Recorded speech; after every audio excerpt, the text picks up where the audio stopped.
ఎంతో టేస్టీగా క్రిస్పీగా ఉండే దొండకాయ 65 చేసుకుందాం. 5-6 పచ్చిమిర్చి, 2 అంగుళాల అల్లం, సాల్ట్ వేసి మిక్సీ వేసి సన్నగా కట్ చేసుకున్న దొండకాయ ముక్కలలో వేసుకుందాం. 1 టేబుల్ స్పూన్ బియ్యం పిండి, 1 టేబుల్ స్పూన్ శనగపిండి, టేస్ట్కు సరిపడా కారం, కొద్దిగా పసుపు, సాల్ట్ వేసుకొని మొత్తం మంచిగా కలుపుకోవాలి.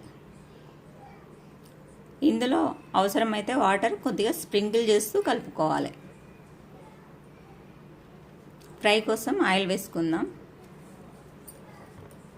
ఆయిల్ హీట్ ఎక్కిన తర్వాత ఇలా విడివిడిగా పకోడీలాగా వేసుకోవాలి. మొత్తం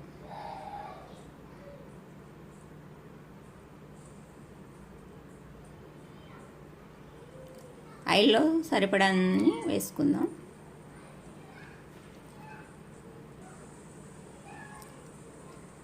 కొద్దిగా ఫ్రై అయిన తర్వాత కలుపుకోవాలి దొండకాయ.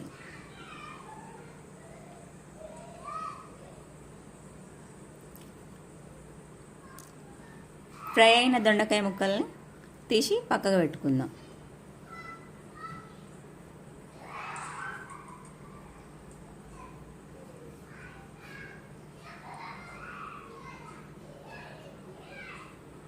ఇలాగే మొత్తం దొండకాయ ఫ్రై చేసి తీసుకోవాలి.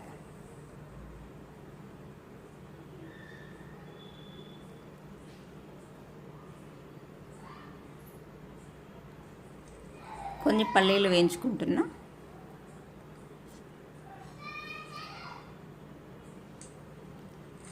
నాలుగైదు రెమ్మల కరివేపాకు ఫ్రై చేసి తీసుకోవాలి.